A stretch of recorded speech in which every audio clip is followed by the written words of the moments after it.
Today's episode is sponsored by Bound International, a high-impact provider of environmental sustainability resources and international virtual exchange training for educators.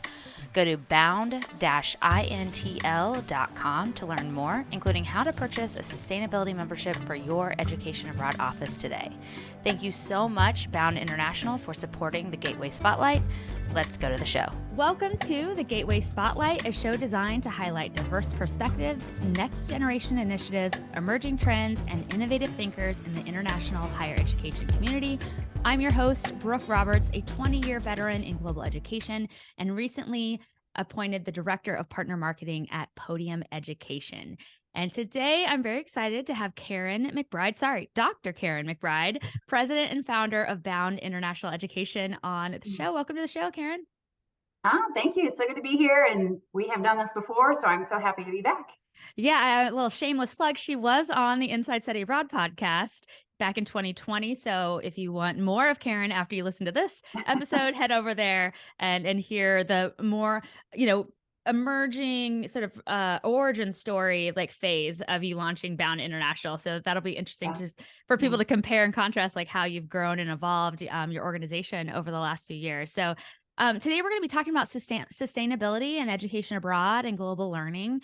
And I'm really excited to dive into this topic with you. I know you have a book coming out about this as well. So we'll be talking about that. But first, I want to formally introduce you to our community. So Karen McBride is a career international higher education professional with 18 years of experience cultivating international academic opportunities for students and faculty. She specializes in multi-faceted partnership development, education abroad programming, and intercultural training. She is now focused on reconciling environmental sustainability in these endeavors. Karen has worked for a large public university, a mid-sized private university in the U.S., 2 third-party study abroad providers, as well as an Italian Institute of Higher Education. She studied abroad in Croatia. I'm so sorry. She studied abroad in Costa Rica and Scotland, interned abroad in Ireland, was an international graduate student in the United Kingdom, and is a returned Peace Corps volunteer from Antigua, West Indies. She earned her doctorate in educational policy administration for international educators at the University of Minnesota, and having conducted research in and later returning as a Fulbright Specialist to Bangkok and Chiang Mai, Thailand. She's the past chair of NAFSA's Education Abroad Knowledge Community, and most recently a member of the Climate Reality Project Leadership Corps. Wow, what a resume. Yeah. I'm excited to chat with you. That's good. Let's get into this. So I guess the first thing I want to start before we start getting into the subject matter around sustainability and the work you're doing with Bound International, why don't you start by sharing a little bit about your more in depth, the nuance of your international education story. Obviously, you've had an amazing career, but what was that first inspiration or spark that led you to pursuing global interests as a career? Yeah, well, it sounds kind of silly, but when I was a kid, I loved social studies and history classes, and I used to fantasize about time travel. Of course, as a kid, I didn't realize all of the dangers inherent to females if they were to go back in time. But, and then when I got into high school, I decided that, well, how do I do something more practical? And I actually landed on archaeology. I wanted to study past cultures, ancient cultures, to be outside, to travel the world. And so I got my bachelor's degree in archaeology, specializing in Celtic studies when I was at the University of Texas. But then after I got the degree, I was like, like a lot of students, oh, that's great. I actually don't know if I want to be an archaeologist. I'm not knocking the profession, but I don't know, and so then I started thinking about international affairs and maybe diplomacy and working in embassies. And so I went to the United Kingdom and earned a master's degree, and then went into the Peace Corps, and then took the foreign service exam, which at that time, 80% of the people who took it didn't pass. And I was one of them, but I was not far off. And I don't know, I thought that the exam was very weird, and I didn't want to take it again because you could take as many times as possible. So I started rethinking my whole career trajectory, and I came home from the Peace Corps and literally drove by an office in my hometown that had the words Academic Programs International. I thought, well, that sounds internationally. So I emailed their general email and just said, hey, I'm back from the Peace Corps, you guys hiring? And I wound up emailing the person that would become my supervisor. They were actually in the process of hiring an Italy programs manager. And I was like, well, I've been to Italy, so those are my qualifications. So that's how it started. Probably like a lot of international ed professionals that we, in the olden days, you didn't pursue it as a career. You just wound up there, after traveling or studying languages or politics. And then there you are. So that's how it worked out for me. And I really did hone in, several years later on just making this a career and pursuing a doctorate in this area in that first cohort at the University of Minnesota. So yeah, so here we are. I'm always curious to learn how people grew up, and I'm curious. Again, we're gonna get to the real stuff in a second, but I'm just curious. In Nobody your asked me this.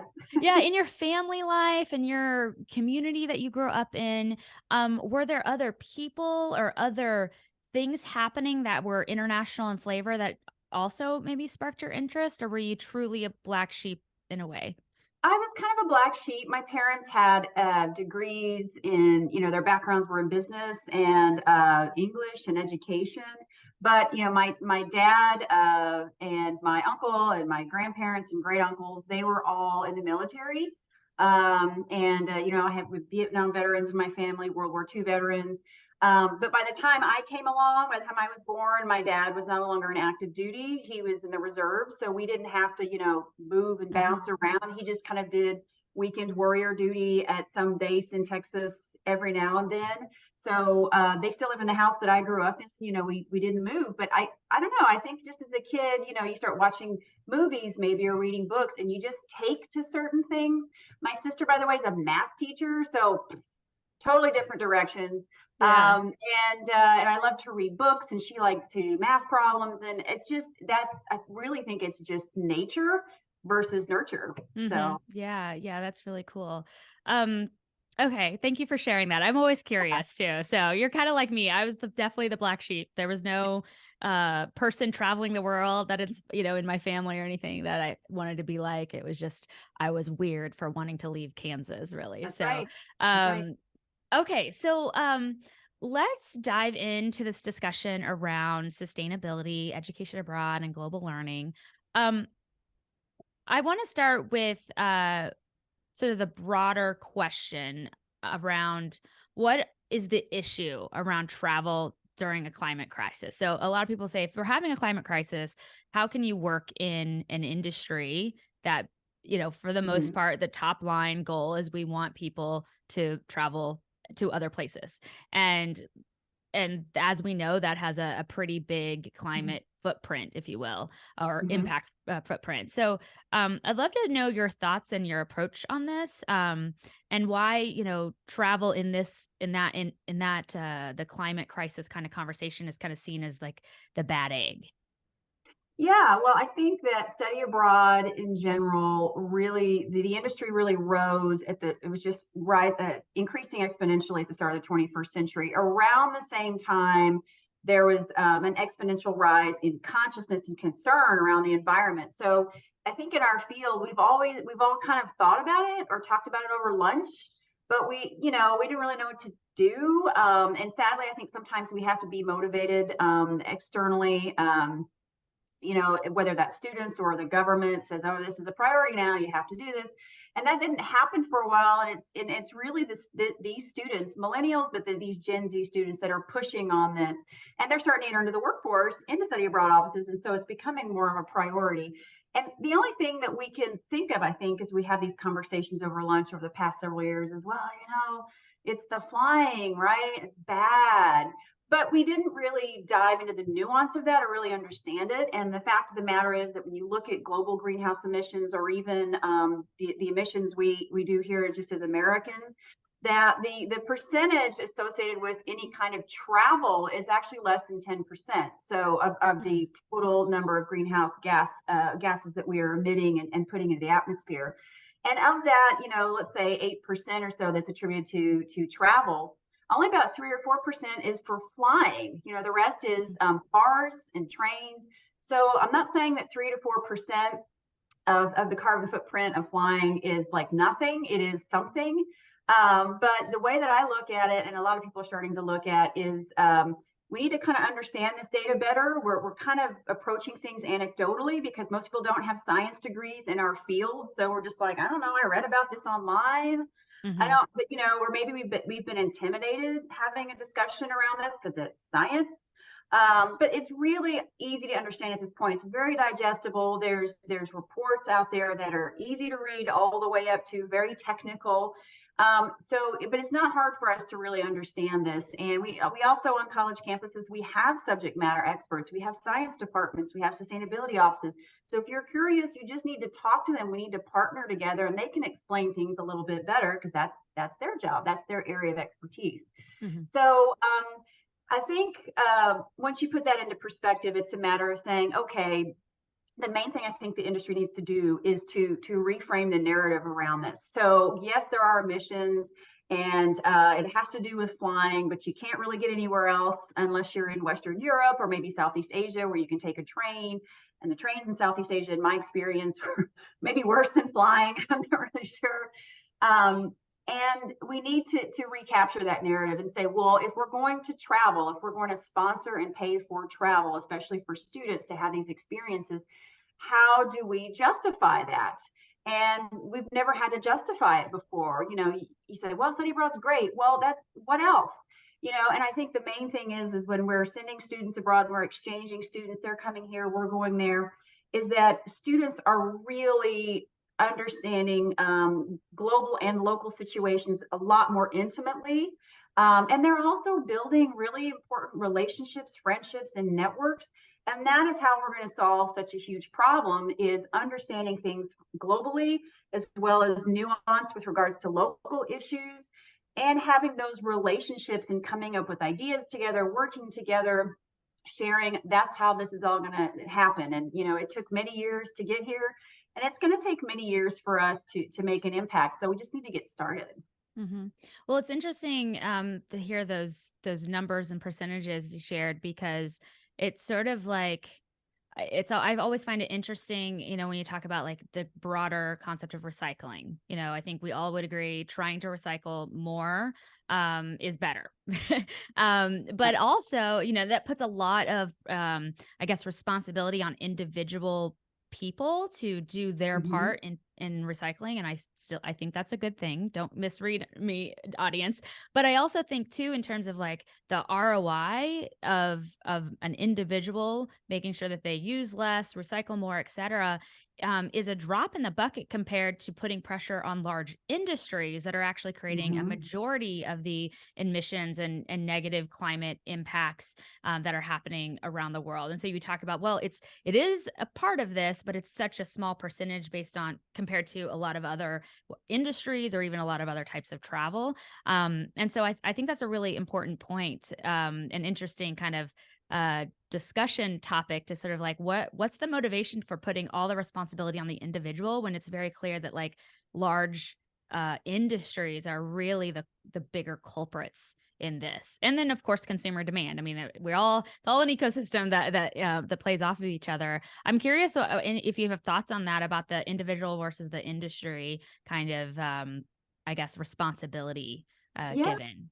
Yeah, this has come up. I've had people say, well, why does this fall to us? Why doesn't, why don't governments do this? Well, governments are trying, but governments are huge entities that have massive responsibilities, and it takes a long time to negotiate and resolve things, as you can tell, just given any topic regarding war or the climate crisis. So we have to do our part. We can't just say, well, until ExxonMobil does something or Right. Amazon, I don't see why I have to do anything. I mean, that's a really not a great attitude to have. We can Yeah. make a difference, especially at the local level. Then that's how it starts. This community, that community, this Mhm. community start making connections with each other. And pretty soon you can even demonstrate to governments how to do it. You can't just wait for these larger entities. But the fact of the matter is, Yeah. the majority of the emissions, the biggest offenders are, the agricultural industry writ large all over the world. It's not just American farmers. I'm not digging on them, but it's the agricultural industry, and it's deforestation. And you see what's happening in Brazil for the past several years. 30 to 40% of the Amazon has just been raised because they say, well, that's people's income, so what do we care? And I think that the new president Lula is trying to, he was a little bit more of an environmentalist. He's trying to scale that back a little bit, but it's not Mhm. easy because that is Yeah. people's livelihood, and these people aren't living high on the hog, right? Um, so yeah, I think that's just a responsibility that we have to have, and we can really Mhm. look at ourselves as trendsetters as well. Yeah. Well, I guess, on a more positive note, sort of now we understand the lay of the land, what we're fighting against, or the state of affairs. What are some things that somebody listening right now who's, running a department in a provider, or, running a study abroad office, or even just working in a study abroad office, what are things that they can start doing now to address these issues of environmental and social sustainability as they're designing and delivering programs? Yeah, yeah. And it's important to point out too that there are individual responsibilities, that it's not just flying. That is the majority of your missions if you study abroad. It really is. But there's things you can do in country in terms of how you shop, what you purchase. If you're purchasing food or eating at restaurants that have to ship in their food from another country because maybe you're not in a tropical environment, but you're eating things from tropical environments.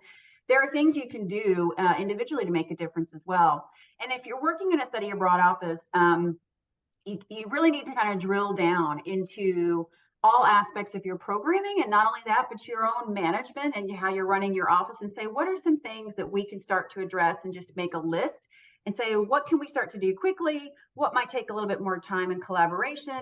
Develop a short-term and a long-term plan. And one of the easiest things that you can do, and this impacts administration as well as programming and academics, is I would encourage everyone to look at the UN Sustainable Development Goals and say, how do we implement those in our office? So how do we start creating curriculum that is addressing or in conformity or mapped to the goals?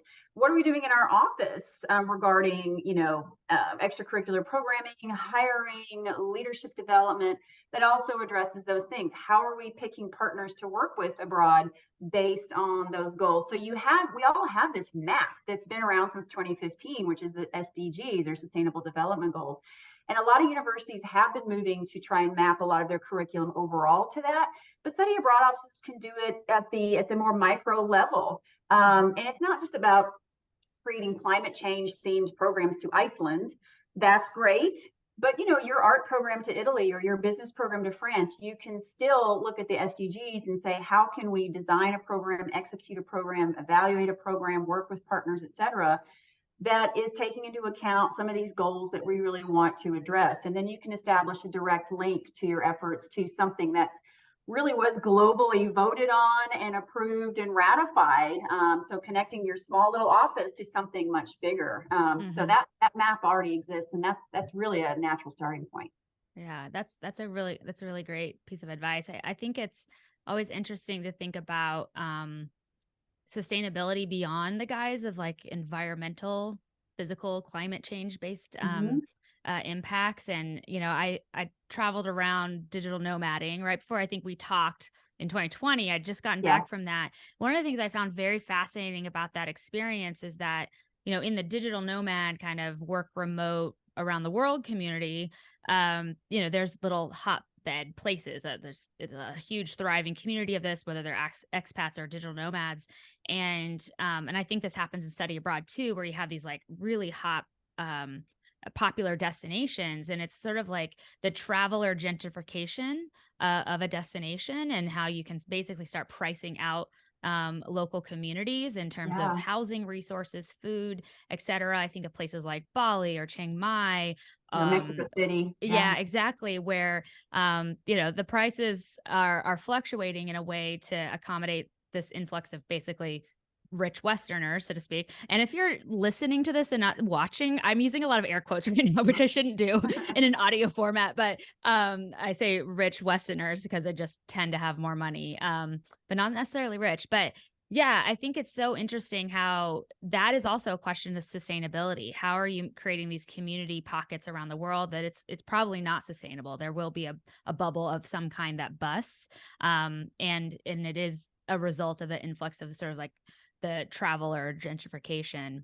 I know you spent a lot of time in Chiang Mai. I'm sure you have thoughts on that as well. Well, yeah, I mean, the Sustainable Development Goals, for example, one of the goals is gender equality.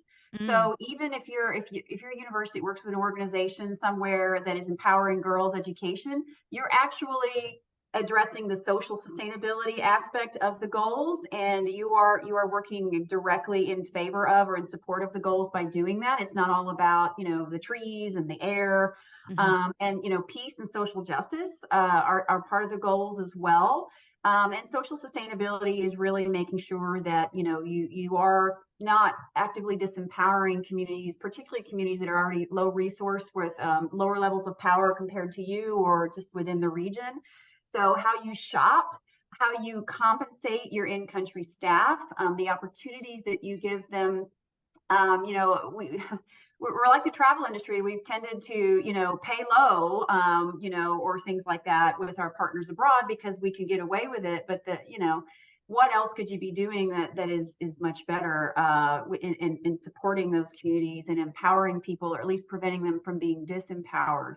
hmm Shopping locally, visiting museums and heritage sites to really respect and value the local culture. I was just reading last night, looking at images from Turkey, where there was a street there that they claim was the first street in the world to ever have lighting at night. That's how old this community is. It's Wow. 2,000, 2,500 years old. And it's just a wreck now, because those buildings were so old. And when that earthquake hit, just boom, they just went Yeah. down.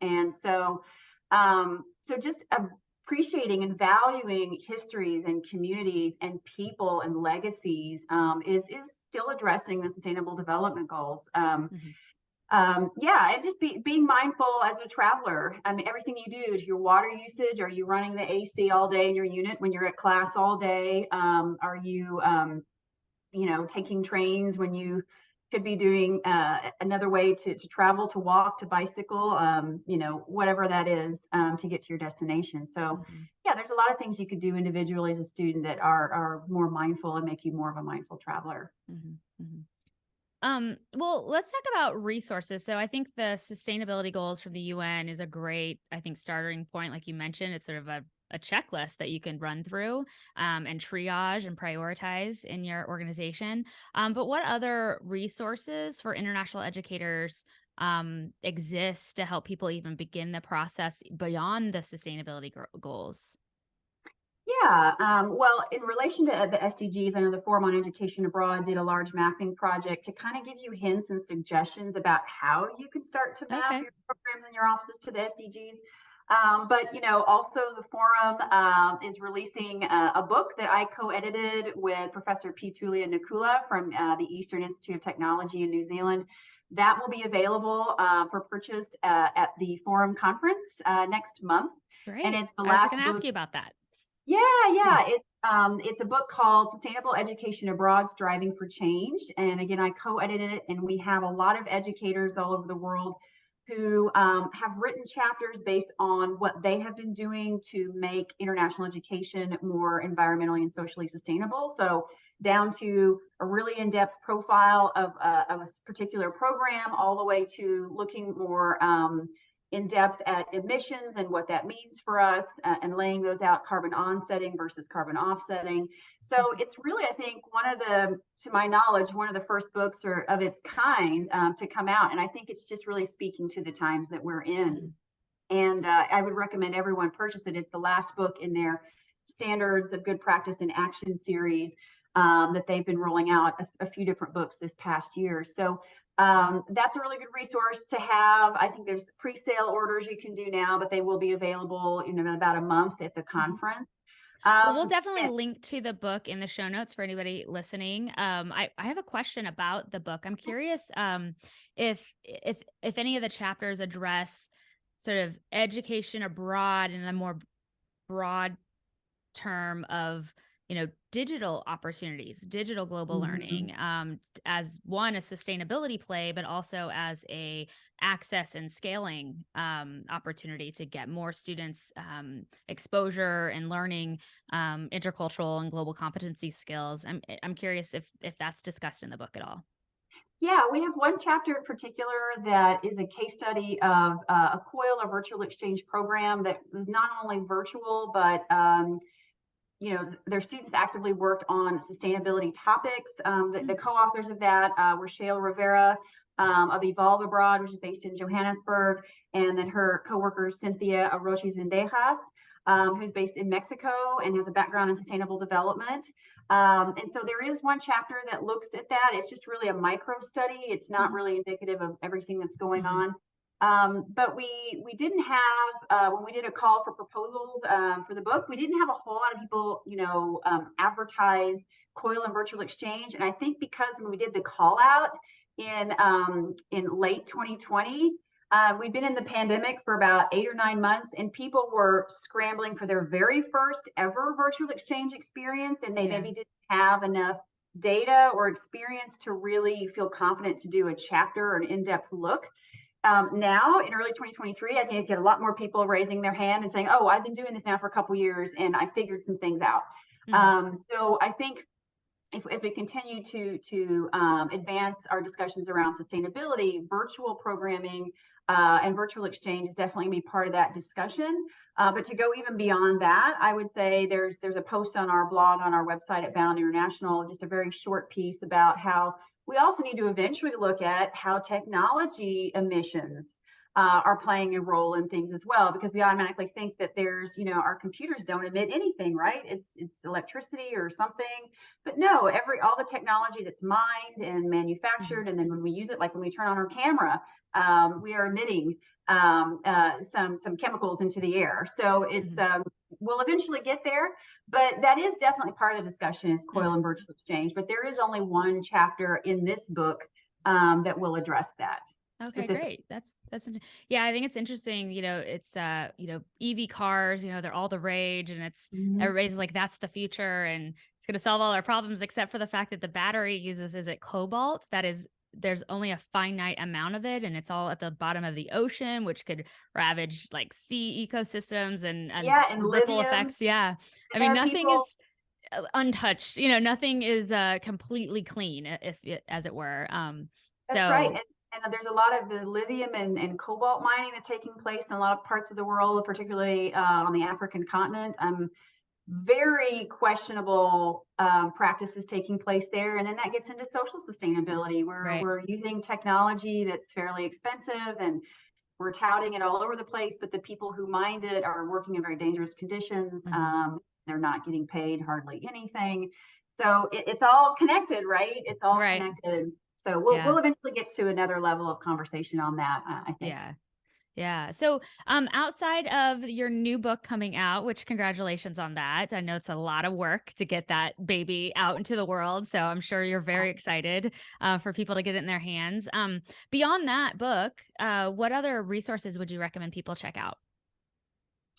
Well, shameless plug. One of the reasons I founded Bound International was to actually address this area that I saw, a real big knowledge and practice gap, which is sustainability, consciousness, awareness, and education abroad. And the way that we address that at Bound is we have professional memberships and student memberships. And with those memberships, you get gated content, you get resources. And for the professional memberships, those resources are really meant to be plug and play. Like they are designed specifically for study abroad professionals and international educators. You don't need to go through a 6-week seminar to catch up on the science of things. It's made for people like us. So we have destination reports to advise students on or share with students about how to look at your destination through a sustainability lens, not just a housing and a tourism lens. And we have supplemental videos, pre-departure and re-entry, that you could use in pre-departure and re-entry orientation to talk about the climate crisis, how to be a mindful traveler, and how to be an advocate when you get back.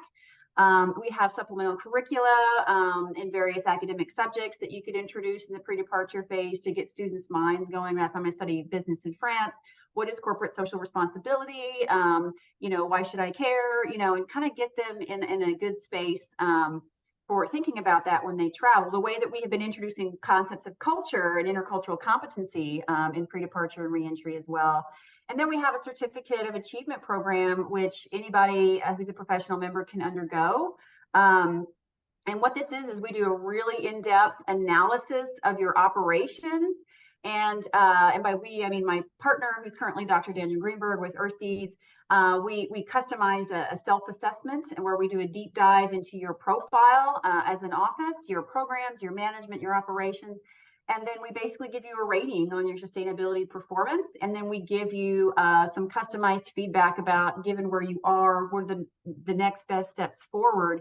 Where do you put your money, your resources, your energy to really start to make a difference and up your profile? So that's a really great resource. And then the student memberships are for students who just want to purchase one on their own, and they get those destination reports, the videos, and then they get an advocacy guide. So once they are coming back or once they are back from abroad and they need some ideas, you know how you come back from studying abroad and you're all juiced, right?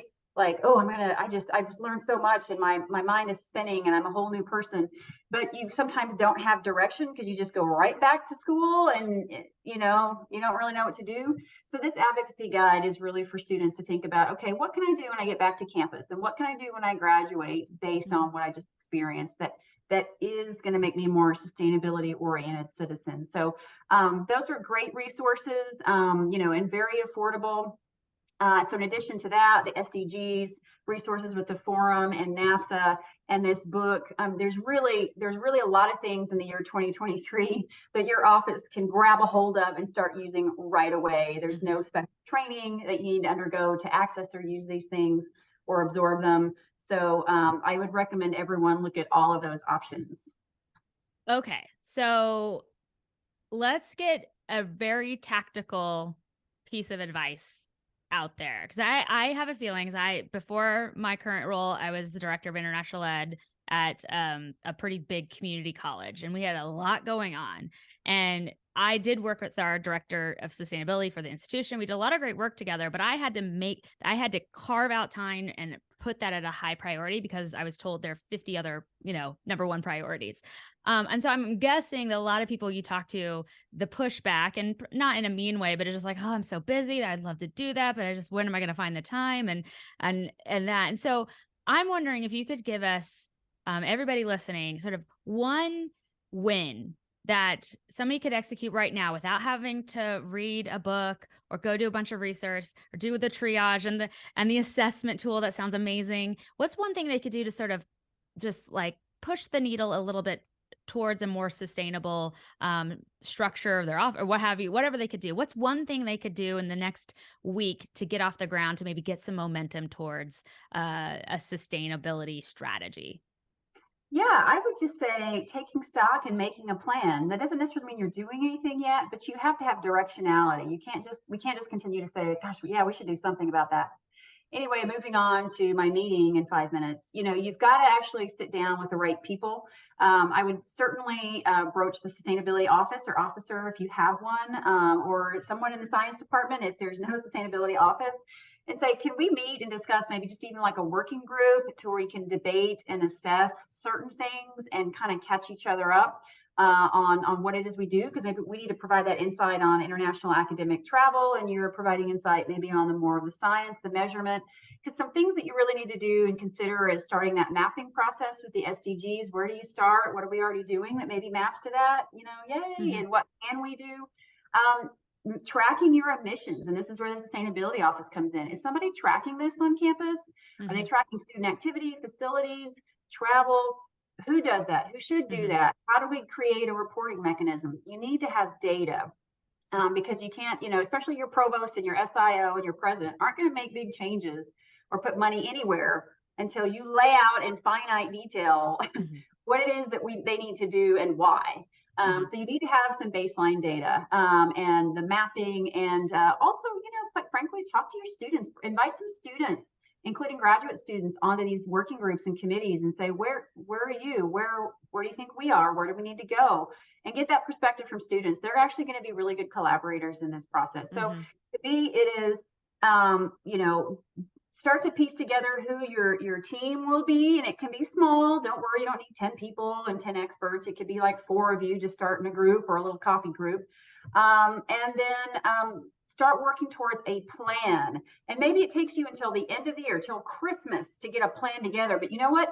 2023 then becomes the year of the plan, which means 2024 means action. You just need to get started. So working with a group, measuring and tracking emissions, looking at the SDGs and how that's going to tie into everything, and just coming up with a plan is really the only thing you need to be doing if you're, especially if you're starting from ground zero. And if you're above and beyond that already, then start thinking about what's the next step and what are the next 3 steps and when are we going to accomplish that, whatever that is. You need to keep the ball rolling. I love that. That's good. Those are great pieces of advice. Start the plan today, everybody. One of the things one of the things I wanted to shout out kind of related to that, and one of the points you made about listening to students, I have to spotlight Johnson County Community College where I used to work. This all happened before I was there, so I can take 0 credit, but I'm still very proud of the institution. But about 10 years ago, students said, "Hey, why is the campus why is there no recycling on the campus?"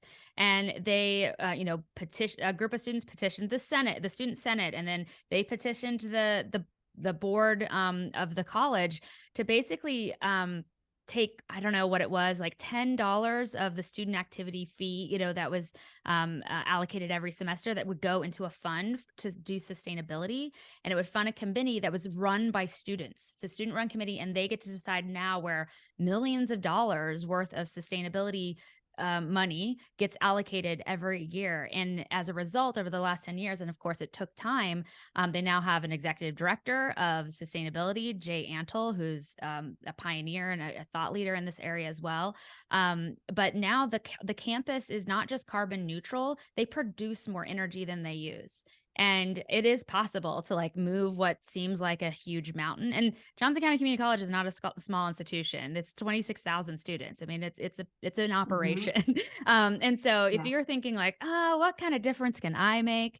I would really tap into that student voice, because especially students today, I think, are aware that they are going to inherit much bigger problems than even my generation or generations before us have inherited. So I have to echo the student voice quite a bit there. I really agree with that. So, well, Karen, this has been a great conversation. I can't wait to see your book and see it out into the world.